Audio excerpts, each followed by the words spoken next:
Hello guys, and welcome to our class today. We are going to be continuing in our topic sound wave, and our lesson objective for today would be to explain the transmission of sound waves in matter, after which we are going to state and explain the properties of sound wave. At the end of that, we are going to differentiate between echo and reverberation, and then we'll explain harmonics and overtones and solve simple problems involving them. Then we will differentiate between forced vibration and resonance. And then finally, we will explain the concept of Doppler effect. Now, to start with, it is important for us to note that sound wave travels through solids, liquids, and gases, but at different velocities. The difference in speed of sound wave in this media can be explained using the kinetic theory of matter, which tells us about the arrangement of the molecules in these materials. For example, the speed of sound in solid is much higher than in liquids and gases. Now, the reason is that molecules in a solid are more closely packed than those in liquids and gases. And for this reason, solid molecules transfer energy more rapidly. This is the reason why solids, especially metals, are used as conductors of sound energy. This is much applied in the use of stethoscope to measure the heartbeat. Secondly, the speed of sound in liquids vary according to the liquid's compressibility. And to deduce the value of the speed of sound in a particular liquid, we could use the formula velocity V is equal to the square root of the ratio of the bulk modulus of that liquid to the density of that particular liquid. With this, you could be able to deduce the speed of sound in a given liquid. For air, there are actually basically three factors that affect the speed of sound in air. Number one, the temperature. Number two, wind. And number three, density. Especially temperature. Temperature can affect the speed of sound in air. Hence, the relationship between temperature and the speed of sound in air is V equal to square root of theta. Hence, in summary, here is a table that shows us the speed of sound in various media. Starting with gases, you can see from the table that at 0 degrees Celsius, dry air moves with a speed of 331. And if the temperature of that dry air is increased to 30 degrees Celsius, you will see that the speed will also increase to 349. And that also, when it is increased from 30 degrees to 100 degrees Celsius, you will see that the speed will also increase, telling you that the speed of sound travels fastest in air at hot temperature. Also on the table there, you can see the speed of sound in hydrogen, oxygen, and helium at a given temperature. For liquids, the speed of sound in water at 25 degrees Celsius is 1490. That's 1,490 meters per second. But that is not the same for methyl alcohol and also seawater. You can see that at the same temperature, the speed of sound in this liquid differ. And finally, for solids, you can see from the table there that the speed of sound in aluminum is 5,100, and that in copper is 3,970, which is not also the same for all other metals that have been mentioned. You can see iron, you can see lead, you can see silver, and all those metals that are all captured there. Interestingly, you could observe from the table that the speed of sound in mahogany, which is not a metal, but a solid wood in particular, is also as high, almost as that of the metals, 4,400. So this is why it is applied in the production of xylophones, which is a musical instrument. Just like light, we have the properties of sound wave as reflection, refraction, diffraction, and interference. I explained in the last class why polarization is not a property of sound wave. The reflection of sound wave is what we refer to as echo. This is simply a sound that is heard after the reflection of sound wave from a plane surface. Echo has so many useful applications in determining the speed of sound in air, in exploration of gas and oil, in dictation of submarines, in marine research, and in measurement of depth of seabeds, and so many other applications. However, when echoes mix with the original sound, they give rise to a long drawn sound which confuses the listener. This occurrence is what we refer to as reverberation. Therefore, reverberation is the perseverance of the sound after the source ceases. Most times, it can be a disadvantage. Hence, to reduce it, we apply the following methods. Number one, we line the walls, the ceilings, and the floors with sound insulating materials. Number two, we use curtains and other absorbent materials as decorators in order to absorb the sounds. Number three, we ensure efficient ventilation. And also, we can cover the ceilings and the walls with soft perforated boards, and so many other ways in which you can be able to reduce reverberation. Now, one of the most important applications of echoes is the determination of the speed of sound in air. If you look at the drawing you have there, you will notice that when the drum is struck, that the sound produced by the drum travels a distance x to the obstacle and is being reflected back to the source, meaning that the total distance traveled by the sound would be 2x. Hence, if the time for that journey is noted as t, and using the formula for speed, which is distance over time, would have the speed of sound in air to be the speed equal to 2x over t. By way of simple application, you can say a question: how far from a cliff should a boy stand in order to hear the echo of his clap 0.9 seconds later if the speed of sound is already given as 330 meters per second? With this, you can also get the distance, which is x equal to vt over 2. Substituting the values of v and t, the distance where the boy is going to stand in order to hear the echo will be 148.5 meters. Now, another important property of sound wave is refraction. Before now, we already know that refraction is the bending of waves from their path as a result of a change in speed that is occasioned by a change in the density of the medium of transmission. Refraction explains why it is easier to hear sound that is coming from a distance in the evening or at night than at day. Now, if you take a look at the drawing, you will see that during a bright day or a hot day, the Earth's surface is being heated and it retains the heat. Hence, the air immediately above the surface is therefore at a higher temperature than the layers of air above. Since the speed of sound increases with increasing temperature, the sound waves nearer the surface will now travel faster than those that are above. Hence, the sound waves are bent away from the surface and audibility on a hot day is apparently reduced. The reverse is what happens during the cool night. The ground cools more rapidly than the air above.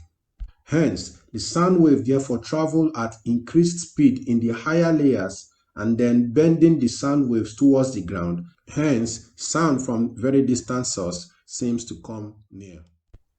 Now, sound wave also shows diffraction phenomenon. Now, this is seen when a person speaks loudly in a room. The sound he produces can be heard round a corner without the speaker being seen. Hence, it can be concluded that the sound has been diffracted through the doors and the windows. Remember that previously we had already defined or explained diffraction to be the bending of a wave around obstacles. Hence, diffraction is a very observable phenomenon or property of sound waves. Finally, interference. Previously, we had already said that when two waves of equal amplitude, wavelength, and frequency overlap themselves or superimpose, what happens is that they could be reinforced or they will cancel out in what we refer to as constructive and destructive interference. Therefore, when the two waves interfere constructively, a loud sound is produced because there is a reinforcement. However, when they interfere destructively, silence or no sound is observed. The reason for this is because the crest from one source overlaps the trough of the other of equal amplitude. Now, beats is the periodic variation in the loudness of a sound which is heard when two notes of almost the same frequency are played simultaneously. Now, this periodic variation or pause produces a rise or fall in intensity. Hence, the rise in intensity to the maximum is called waxing, while the fall of intensity to the minimum is called waning. So take note of these two terminologies, waxing and waning of sounds. The waxing of sound is the rise of intensity to the maximum, while the waning of sound is the fall of intensity to the minimum. Therefore, if you have two waves of different frequencies, the beat frequency F would be the difference between the two frequencies. Taking a look at the drawing below, you will notice that at 0.1 second, the trough of the note A coincides with the crest of note B, cancelling themselves, producing no sound. And at 0.2 seconds, the crest of note A also coincides with the crest of note B, producing a reinforcement, which is a loud sound. Same happens in 0.3 seconds, where the trough coincides with the crest, producing no sound. So these alterations in loudness with time, or this waxing and waning of the sound with time, is what we refer to as the beats. Now, there are many important uses of beats. They are used in tuning of musical instruments, especially the piano, and also they are used to determine the frequency of a tuning fork.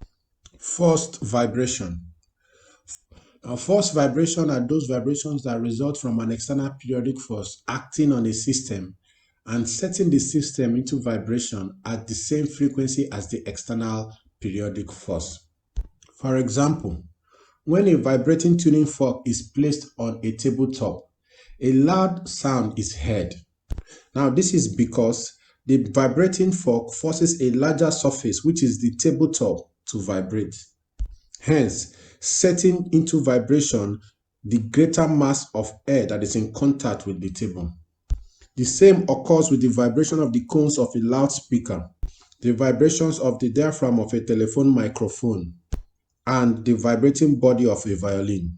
However, there is a special phenomenon of forced vibration referred to as the resonance. This is achieved whenever the frequency of a vibrating body acting on another body or system coincides with the natural frequency of that body or system. Hence, we can define resonance as a phenomenon which occurs whenever a body or system is set into vibration at its own frequency, or what we refer to as natural frequency, as a result of impulses or signals that are received from some other systems or body which is vibrating with the same frequency. We have various types of resonance: the mechanical resonance, the acoustic resonance, the electric resonance, the optical resonance, and orbital resonance. Some useful applications of resonance are: number one, the tuning of radio sets to a broadcasting station. Secondly, resonance is also observed when a diver jumping up and down at one end of a diving board sets the board into resonance and so gains a considerable uplift before diving. So here is an example of a mechanical resonance.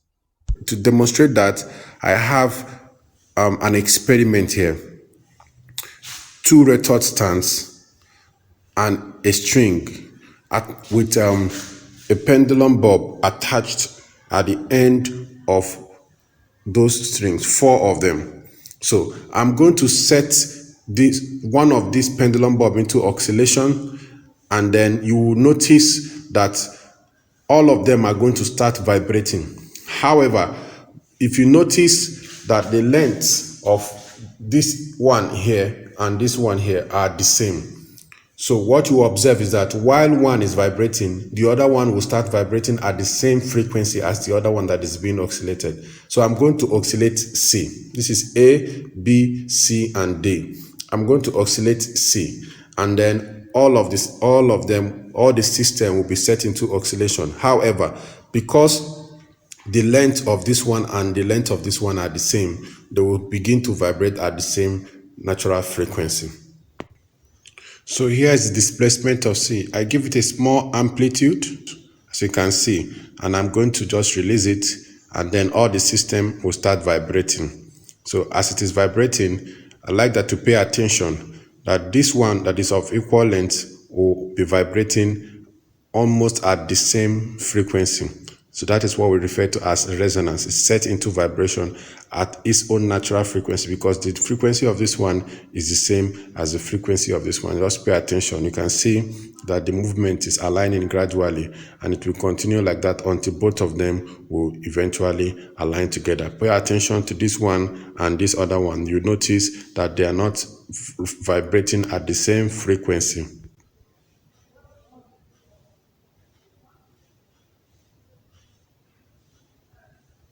Just watch, just watch.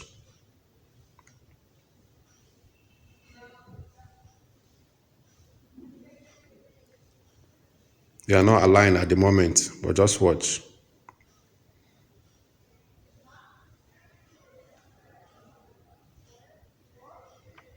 You can see.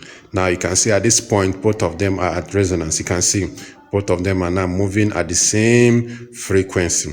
So this is what we refer to as resonance. Now, many musical instruments, such as the guitars and the violin, can produce sounds when string that is attached to a sound burst vibrates. However, the frequency of the sound produced is dependent on some factors. Number one is the length of the spring. We have discussed this in previous classes before, that the frequency of vibration is inversely proportional to the length of the string. That is to say that the shorter the length of the wire, the higher the frequency. So the relationship between frequency and the length of a string can be F equal to 1 over L. Secondly, the frequency of vibration also depends on the tension in the string. That is how taut or loose a string is.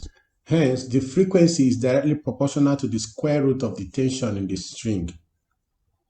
Finally, the frequency of a vibrating string is dependent on the linear density of the string, which is also referred to as the mass per unit length.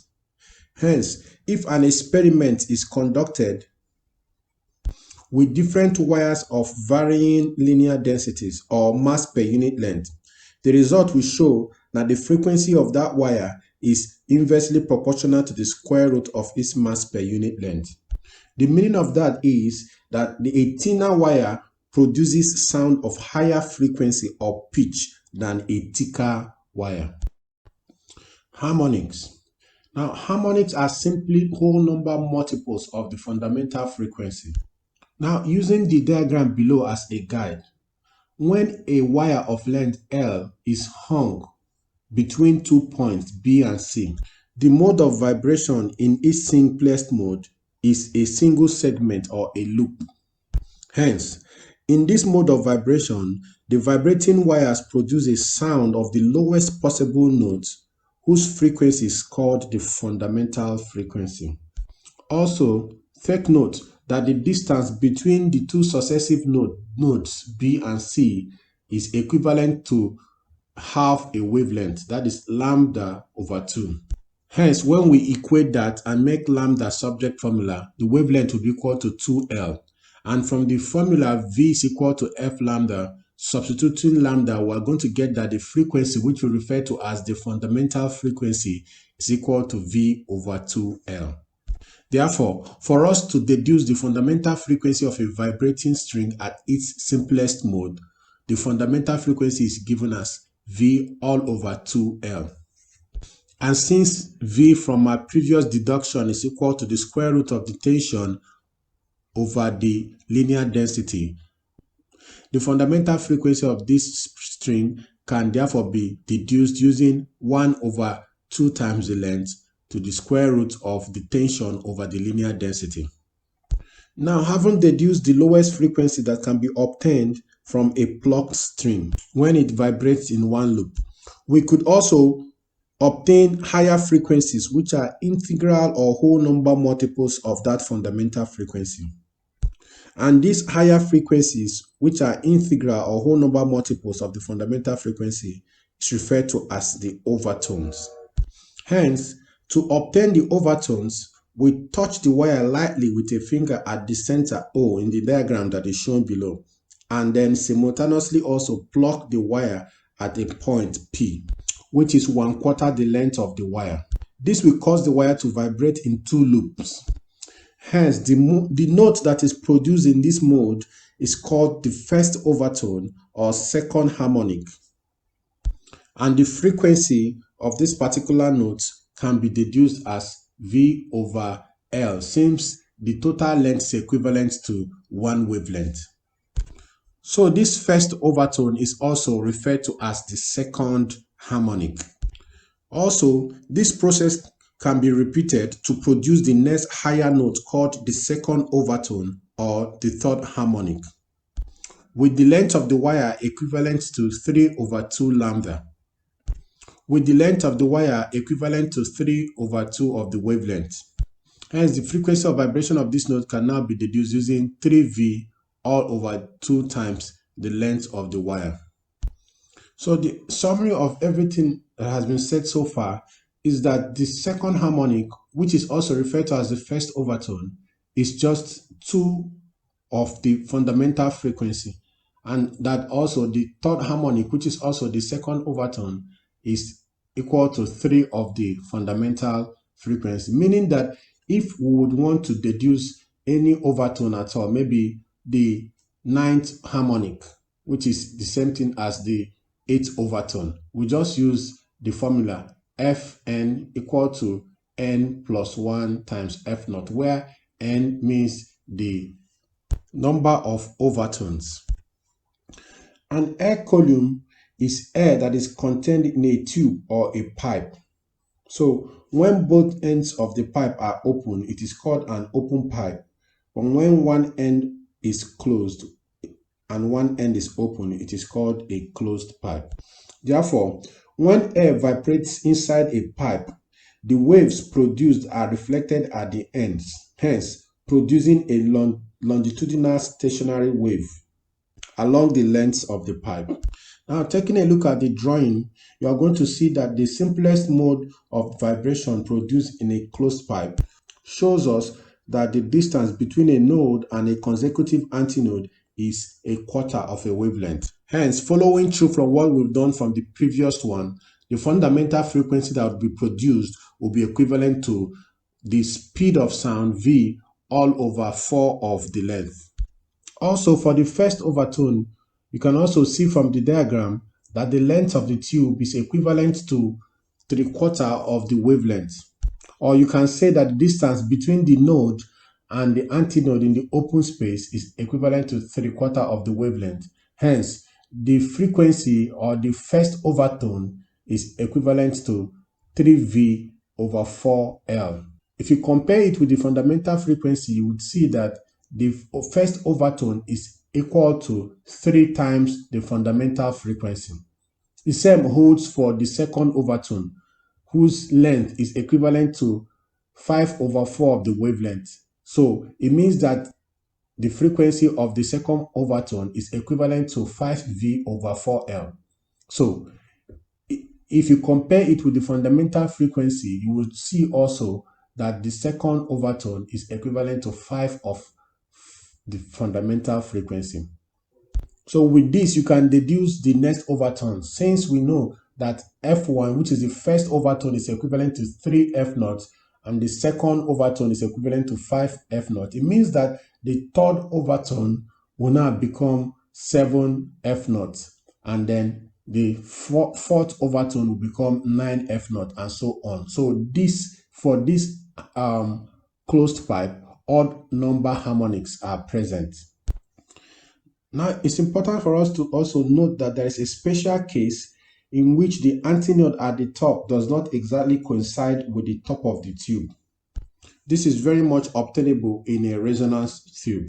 Hence, we would have to take note of the end correction. So this is the short distance applied or added to the actual length of a resonance pipe in order to calculate the precise resonant frequency of that pipe. So this end correction is added to the length.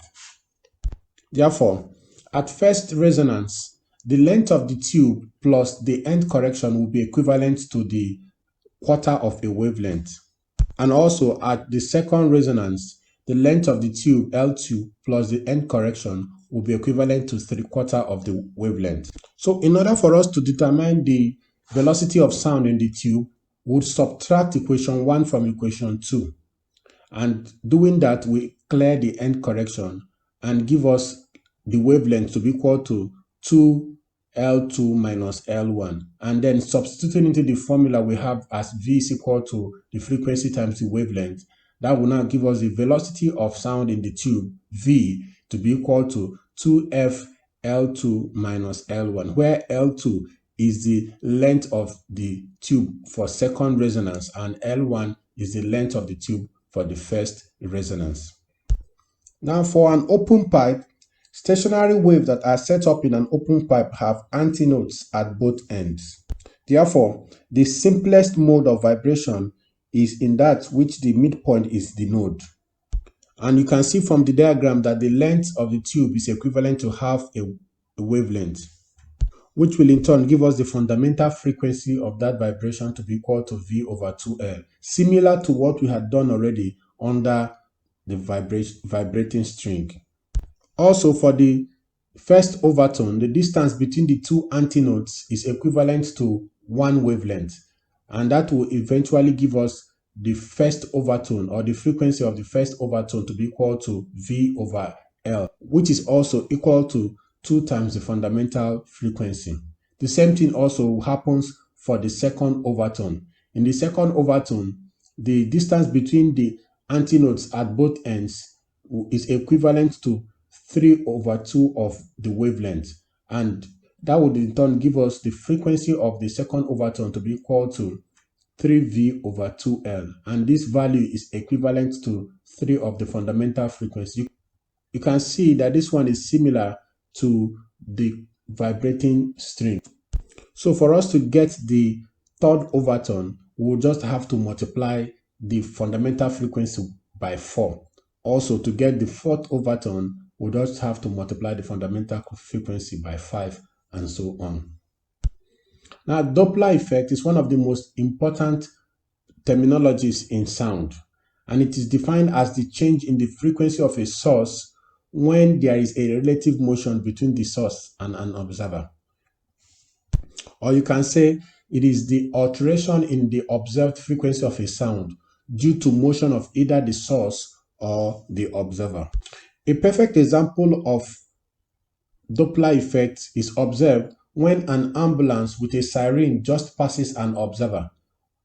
Once that happens, you will notice a sudden drop in pitch. However, if the ambulance is approaching the observer, the pitch also heightens. Now below is the equation for you to deduce the observed frequency for a stationary observer when a source is moving at a given speed v, or for a stationary source when an observer is moving.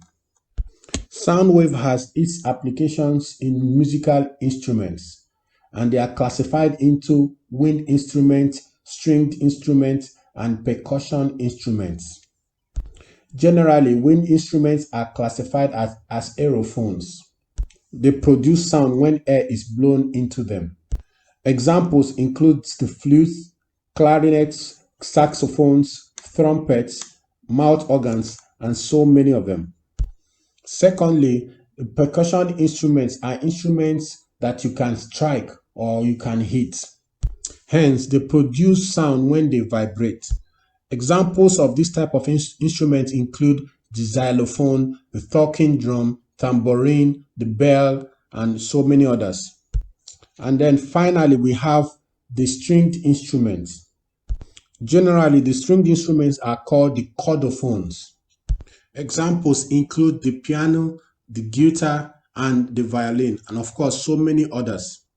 They operate based on this equation that we had already stated before. F is equal to 1 over 2L square root of the tension over the mass per unit length. Having said all this, we are going to be solving some questions together, and after which I'm going to give you your own questions to attempt. Number 1, a vibrator of frequency 60 Hz is used in generating transverse waves in a long thin wire. If the average distance between nodes of the wire is 45 cm, find the speed of the transverse wave in the wire. You may do well to pause the video and try to attempt this question. So let's check out what we have. The distance between the successive nodes given, of course, is L is equal to half of the wavelength. And with this, we can get the wavelength to be equal to 2 times the length or the distance between the two successive nodes. So let's see what we have. Given that the frequency is 60 Hz and the length or the distance between two nodes is 45 cm, which will change to meters as 0.45 meters. Now, the distance between successive nodes in a string, which we had already derived previously, is equivalent to half of a wavelength, meaning that the wavelength is equal to 2 times the length, which is the distance between two nodes. So if we substitute this, we are going to get that the wavelength is equivalent to 0.9 meters. Hence, the speed, which is frequency times the wavelength, will now be equal to 0.9 meters times 60 meters per second. So that will give us a total of 54 meters per second for the speed of sound in the wire. Secondly, if the fundamental frequency of a closed pipe organ on a day when the speed of sound is 340 meters per second is 170 Hz, then the length of the pipe is dash. Also, try to see whether you can factor out the question and then you get back. Take note that what is given to us, the frequency, fundamental frequency is 170 Hz and the speed of sound is 340 meters per second.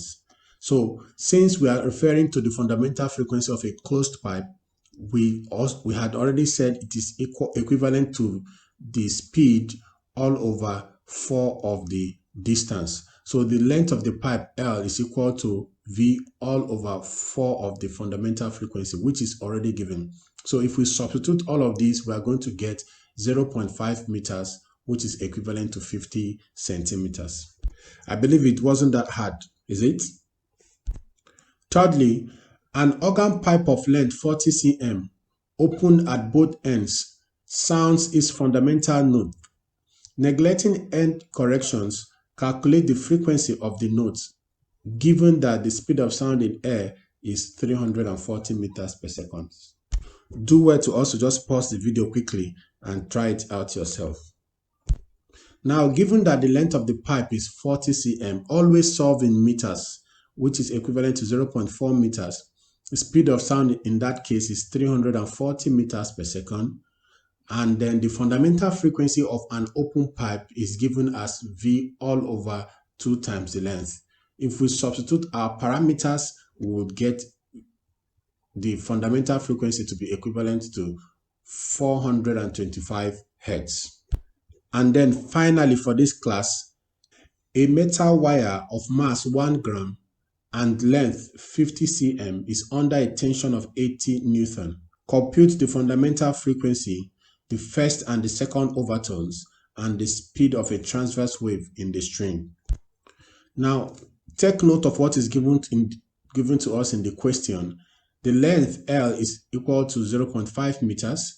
The mass is 1 gram, which is equivalent to 0.001 kg.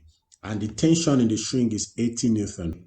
The linear density, which is the mass per unit length, is equivalent to 0.002 when you deduce it from the parameters that are given to us from the question.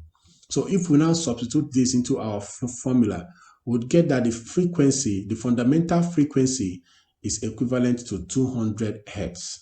And in that question, they said we should find the first overtone and the second overtone as well. So since we have gotten the fundamental frequency, the first overtone, which is 2 times the fundamental frequency, will be equal to 400 Hz. And the second overtone, which is equal to 3 times the fundamental frequency, will be equal to 600 Hz. So to deduce the speed of the wave, using V is equal to the frequency times the wavelength, since we already have our frequency now to be equal to 200, wavelength in this case is equal to 2L, deduce it. So the wavelength is equal to 2L. Substituting wavelength into the equation, it's going to give us 200 times 2 times the length, which is 0.5. So our final answer would be 200 meters per second. Now, I believe that you have been able to attempt this question successfully. I am going to be giving you also just these 3 questions to attempt. I'd like to get feedbacks from you. You can just comment and tell us how you feel about the topic, how much you understand, and some of the questions that you think you have, so that it can be further explained. Thanks for staying in. See you next time.